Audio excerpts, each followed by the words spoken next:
Boa noite, amada igreja. Só os vivos digam amém. Eu vou te convidar hoje a compartilhar uma palavra que quem já participa ou participou de uma casa de paz, hoje vai ser muito mais abençoado.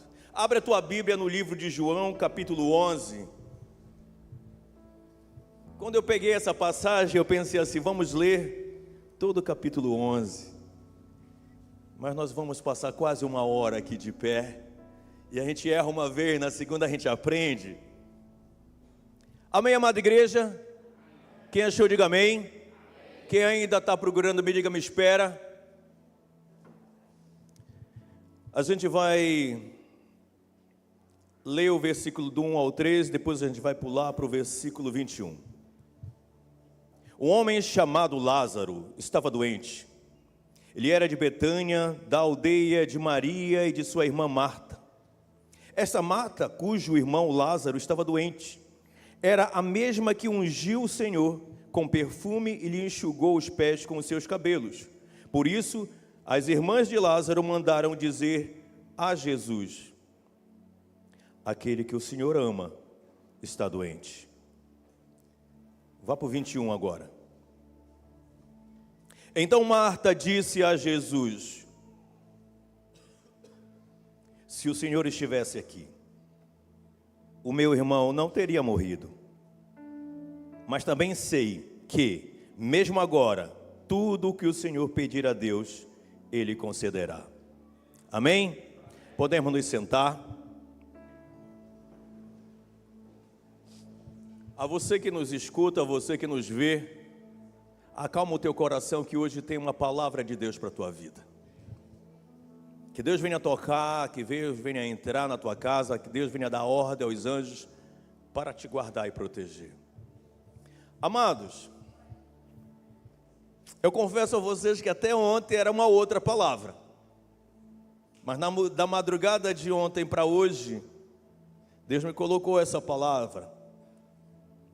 E ela não fala somente de um homem chamado Lázaro, das histórias. Quem ainda não ouviu Lázaro, a história de Lázaro? Levanta a mão quem ainda não ouviu. Todo mundo sabe. Vamos contextualizar. A palavra fala que a irmã de Lázaro chega assim e diz assim: mestre, aquele que tu amas. Faz 7 anos que a gente chegou nessa cidade. E nós passamos a amar e ser amados. A palavra fala que amigos são mais que irmãos. E nós temos aqui amigos e irmãos em Cristo. Eu não sei se você, mas eu entendo que todos somos irmãos, porque nós somos descendentes do mesmo. E talvez uns mais morenos, os mais louros, uns mais, mas nunca o menos. E a palavra nos revela aqui para ela chegar ao ponto de mandar uma mensagem, dizer assim: olha, aquele que tu é que tem envolvimento, tem relacionamento, convidou para tomar o café com cuca em casa, conversou outras situações, não somente o encontro era na igreja, havia um relacionamento. Eu conjeturo aqui, eu tento fantasiar que talvez eu digo até que Jesus Cristo passava as férias lá.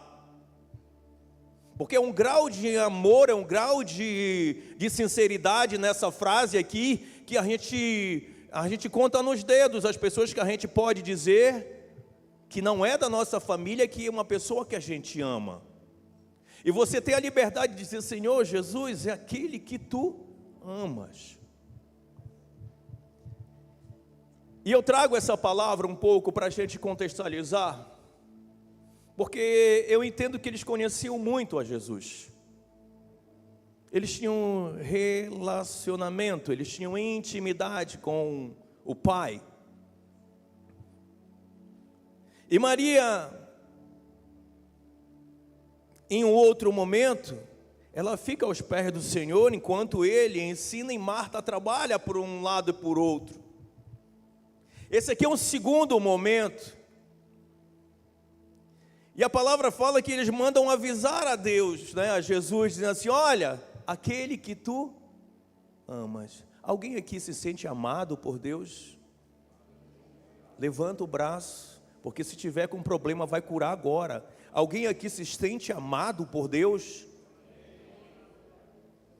Nós somos amados por Deus, por tudo que Ele já fez na nossa vida e principalmente pelo sacrifício do Filho dEle. Mas a gente sabe, como na palavra, na passagem aqui, que tem momentos que acontecem situações na nossa vida, pastor.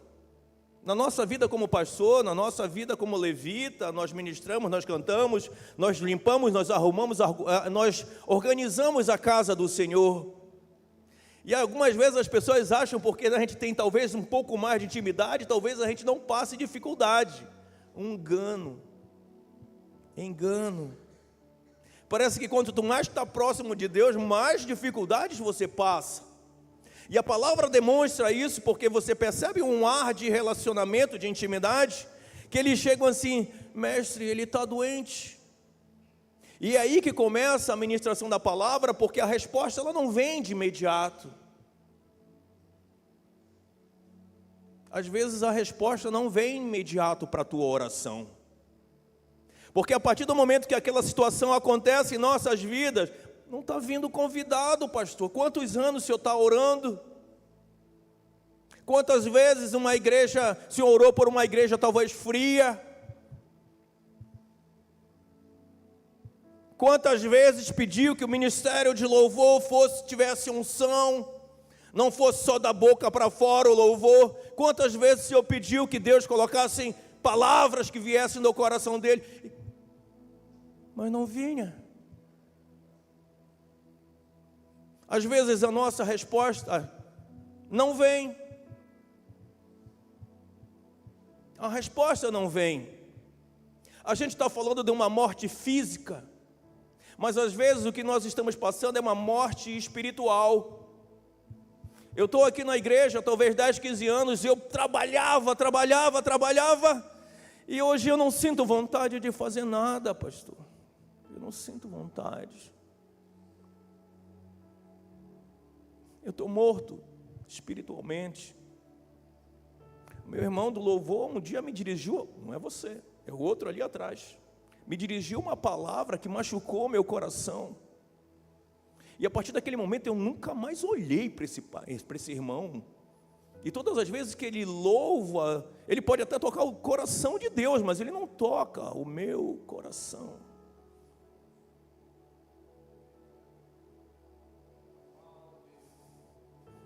E eu não consigo quebrar a barreira, Deus não consegue mais, a resposta não vem porque eu estou morto emocionalmente. A palavra aqui, e se eu ficar sem voz no final, está tranquilo, a voz foi preparada para durar hoje, amanhã te vê. A palavra fala de espera. A gente espera vários casais, mas no começo não vem nenhum. E o milagre está nos minutos finais. A gente espera tanta gente para o encontro com Deus, tanta gente para ganhar e receber aquilo que a gente sabe que é maravilhoso, mas é uma dificuldade, porque quem pode vir acha que não precisa se encontrar. Porque eu já me encontrei, eu já aceitei Jesus, eu toco, o irmão lá de trás, eu toco no louvor, eu já encontrei Jesus. E a gente ora, e a resposta não vem. Mas por quê? Por que meu filho saiu? Por que meu casamento não deu certo? Por que ele me traiu? Por que ela me deixou? Por que o negócio não? Por que a minha filha? Por que o meu filho? E a gente começa a se questionar, a gente dobra o nosso joelho no chão. Ele começa a ter uma camada revestida um pouco mais grossa de tantas as noites. Já não tem mais diferença se é noite ou dia, porque todas as vezes que a gente lembra daquele fato, a gente se presta a orar, a chorar, e a gente clama a Deus para que Ele venha mover. Mas Jesus, Ele não veio. Ele não veio. A espera da resposta provoca em nós, desde que a gente começa a orar até que Ele ouça e a resposta venha, a nossa fé ela é testada, provada. O tempo algumas vezes faz com que a gente venha a pensar e colocar em dúvida se de fato Deus... Eu vou falar sobre mim, tu pega assim, olha, tu te olha de cima a baixo, até procurar uma falha na tua vida. Porque se Deus não está respondendo, pastor, é alguma coisa que eu fiz. É alguma coisa que eu deixei de... Ou eu fiz e pequei por ter feito, ou eu pequei porque eu poderia ter feito e eu não fiz, eu me omiti. Então esse tempo de espera, esse tempo de não resposta, ele vem trabalhar a minha fé. Mas Deus, Ele fala que eu estarei com você até os últimos dias. E por mais que eu não esteja sendo visto por ti, isso são palavras minhas, eu estou ao teu lado. A palavra, ela nos faz com que a fé seja confrontada. Tu não é levita? Tu não toca no altar? Por que tu está passando por isso? Tu és pastor. Cadê teu Deus? Cadê o Deus de vocês? Por que vocês estão passando por isso? Já ouviu isso? Bate, machuca. Porque a gente não sabe ainda a resposta. A alma grita. Teve um tempo que a minha alma gritou, porque eu também queria saber por que eu estava passando por aquilo. E a alma grita. Eu tenho uma expressão que eu gosto de usar, parece que tu pega o arame enfarpado, enrola no coração e puxa as duas pontas, que aí ele sai cortando, ele sai, sabe? Essa é a... quando o teu coração grita e o Deus não responde. A palavra fala que eles mandaram avisar o mestre. Eu vou fazer um resumo. A palavra chega até Jesus e Jesus recebe ali a informação. E ele ainda estava vivo. Poderia ser feito, poderia ser salvo. Ele fica ali, ele não se move. Ele diz que aquilo que se está passando na vida de Lázaro não é para, mas é para quê? Vamos lá, gente, se você não conhece a palavra, o inimigo ele vai te roubar. Aquilo não é para a morte, mas aquilo para que o nome, o poder de Deus se manifeste. E a palavra ali continua ali falando que, mais um momento ele diz assim, ó, Lázaro dorme. Nós vamos acordá-lo. E um dos discípulos diz assim, mas mestre, se ele está dormindo, ele está bem. Ele não entende que Jesus está falando de dormir de morte, ou sono eterno. E esse, se eu não me engano, esse mesmo discípulo ele diz assim, então vamos lá nós, para morrermos todos nós juntos, né?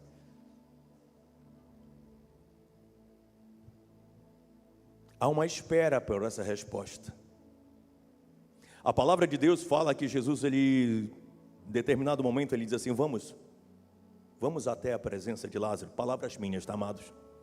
E eles voltam, caminham. E Jesus Cristo, ele chega na frente do vilarejo, da cidade lá. E antes mesmo que ele entre ali, Marta é avisada. Sabe o que eu acho lindo da palavra? Você lembra quem estava trabalhando lá na outra passagem? E quem estava escutando a palavra? Era Maria. Amém? Me ajuda se eu estiver errado. E Marta estava trabalhando. Mas quando se sabe que Jesus vem, quem é que sai correndo ao encontro? É Marta. Alguma coisa aconteceu naquele momento lá que Jesus falou com ela, que a vida dela mudou. Talvez em um determinado momento das nossas vidas nós fomos Martas e começamos a executar para um lado para o outro. Nós temos que deixar de ser Martas para agora entender o que Maria estava recebendo. Isso é muito pregado, né? Maria sim, Marta não. Só que nesse momento o que me intriga é que foi Marta que foi lá e disse assim: mestre, se tu tivesses aqui, o meu irmão não teria. Mas eu sei que se tu pedires agora, o Pai. E a palavra ali, ela mostra que Jesus, ele chega. Deus sabe de todas as coisas, amado. Amém? Jesus sabia que Lázaro seria ressuscitado. Amém? Sabia que ele é Deus. Se ele sabia que Lázaro seria ressuscitado, se ele sabia que tudo ia acabar bem, o que me intriga é que em determinado momento ele vê a comoção de todos e ele chora. Mas por que ele chora se tudo ia acabar bem? É porque quando você chora no teu quarto, quando você derrama as tuas lágrimas, quando tu não tem mais o que dizer, porque tu já falaste, o teu joelho não tem mais onde machucar, ele sabe o que tu sente, porque ele não chorou porque algo não seria feito, ele chorou porque ele se sentiu o sentimento do coração de Marta. Marta estava sofrida, o povo ao redor estava comovido, e ele foi empático, empatia, ele sentiu aquilo que eles estavam sentindo. Às vezes a gente comenta muito: Pai amado, como é que você está? Pastor, eu estou passando por algo que tu nem imagina, e é cada dor maior que a outra. Então, tu não sabes o que eu estou sentindo, mas não sou eu que tenho que saber, porque Jesus sabe. E às vezes a gente acha que a dor que a gente está sentindo, ninguém faz ideia, ninguém pode, e que a gente está no limite, mas Jesus sabe. E todas as vezes que uma lágrima escorre aos olhos, Ele sabe a dor daquela lágrima quente caindo, porque tu olhou para a mesa e o teu filho não estava, porque tu olhou para a cama na hora de dormir, tu entrou no quarto, tu olhou ali e a tua filha não estava, porque talvez tu passando olhou para não sei se ainda tem isso, no quadro lá, e aquela família perfeita que estava ali numa foto, ela não existe mais.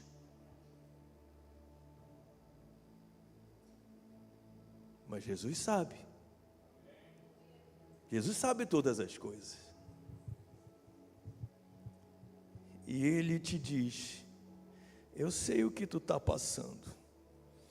E eu quero falar agora nesse momento para quem está vendo a gente. Eu sei que pode ser que a tua vida nesse momento esteja vazia. Pode ser que tu já tentaste, através de drogas, bebidas, cheirar, fumar, te prostituir. E tu acha que ninguém sabe pelo que tu está passando. Talvez tenha passado até pela tua mente suicídio, sair andando, vagando, largar tudo.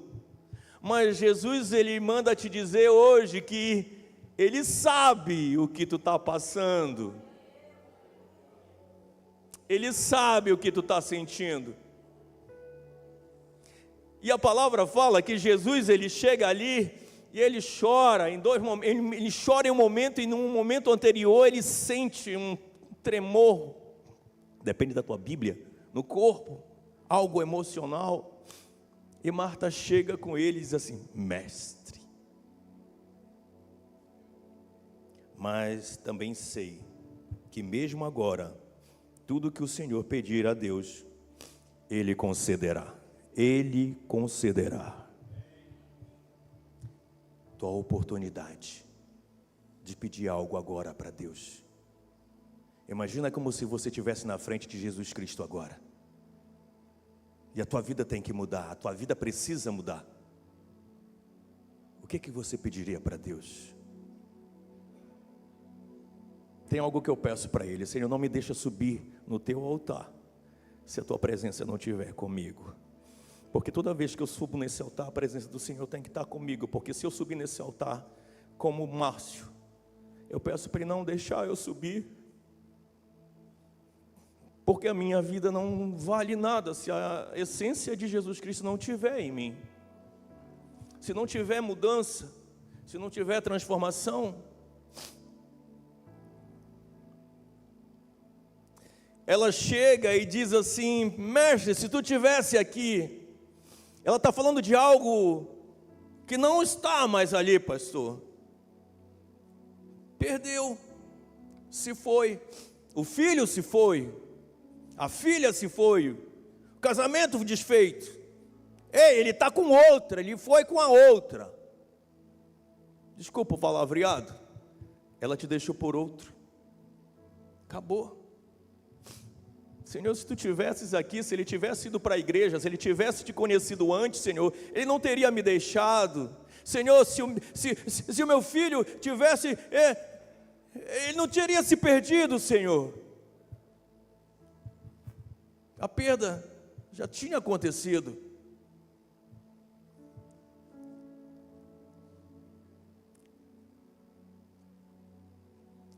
Mas nós cremos num Jesus, num Deus que pode todas as coisas. Porque a morte, ela é o fim para mim, para o Eduardo. Eduardo, né? É Eduardo. Associa o meu filho, né? Existe uma limitação. Morreu, a gente enterra, a gente chora, mas a gente não pode fazer nada. A perda pode simbolizar que não há nada mais que você possa fazer. Eu sei que vocês estão pensando aí em coisas que vocês não podem mais fazer, em algo que morreu na vida de vocês. E quando eu digo algo morreu, eu não estou falando só de morte física. Eu estou falando de morte espiritual, eu estou falando de morte sentimental, eu estou falando de morte de sonhos. Eu lembro, isso aqui sou eu e Deus, mas vou compartilhar com vocês. Eu falei 2 vezes aqui, se eu não me engano.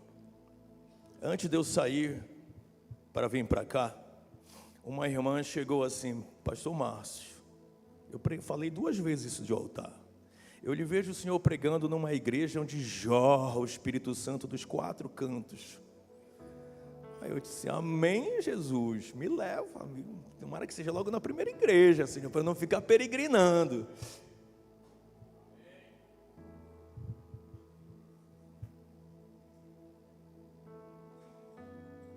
Isso é uma promessa, e eu não abro mão das promessas de Deus para a minha vida. Tem promessa na vida de vocês,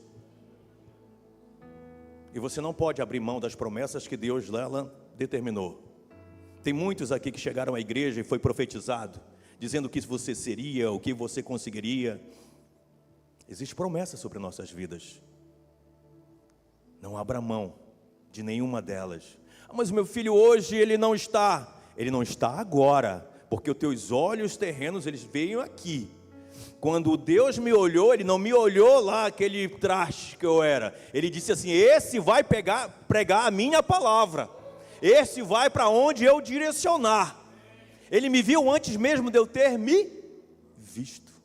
Ele me viu antes de eu ser, que eu ainda nem sou. Então se você ainda não vê, ainda não visualiza, é aqui que vem o milagre. A morte é o fim da nossa ação.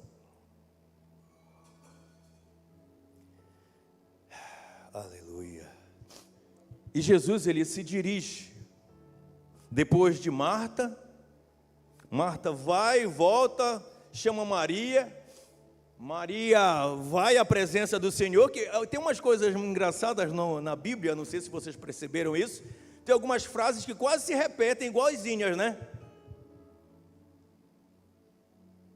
Perdão, amados, eu estou ainda com um finalzinho de gripe.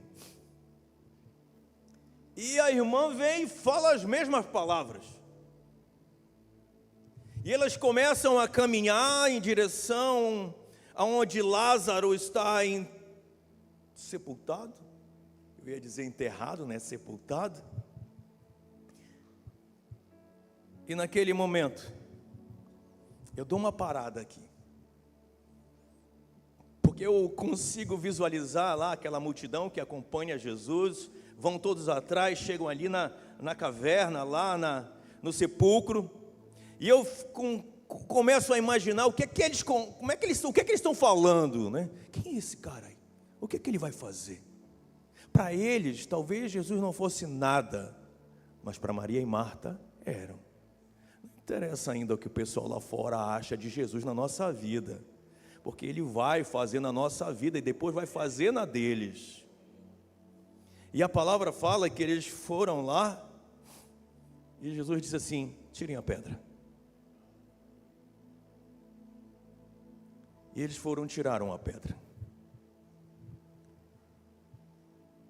E você vai falar comigo assim, o que Jesus falou? Lázaro, sai para fora.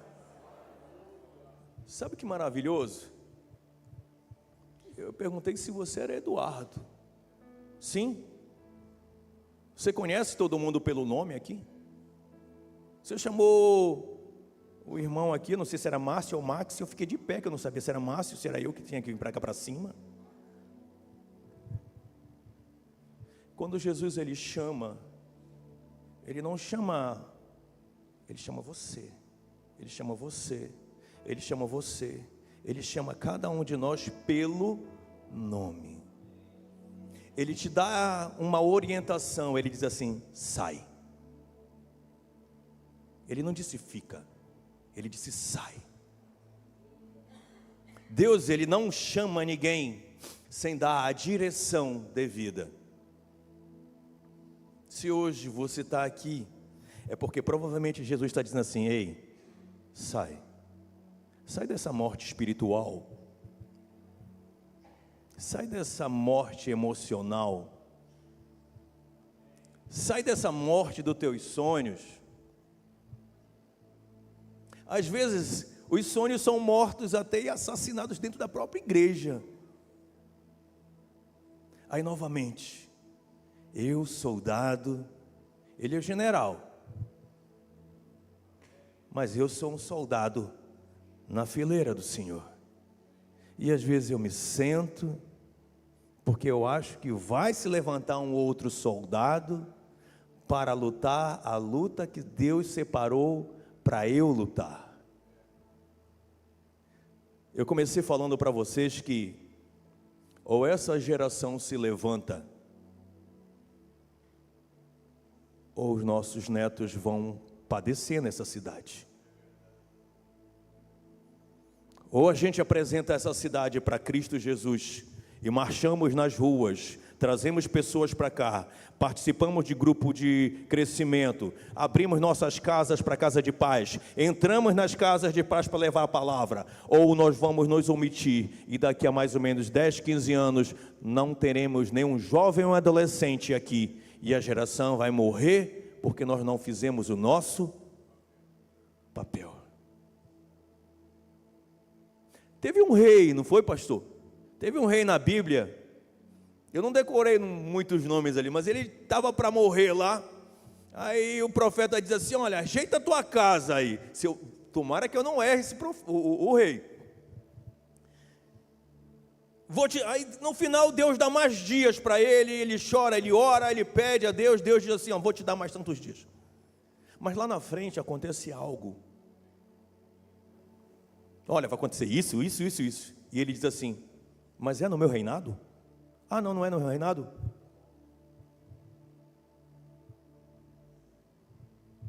Deus está levantando um exército para tomar conta de Jerusalém, Joinville.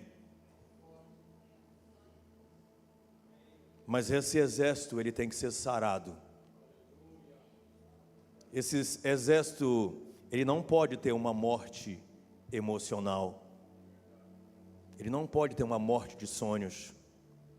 Ele não pode ter uma morte ministerial. Quantos foram chamados, pastor? Quantos capacitados nessa igreja? Eu posso confessar que eu me sinto orgulhoso de saber que tem ministros de louvores, que são ministros, pastor. Que são ministros. Ministro na escala da quadrangular. Isso ele fez teologia. Teoricamente, ele tem toda a capacidade de ministrar uma casa de paz. Olha como Deus é maravilhoso. Feche teus olhos nesse momento.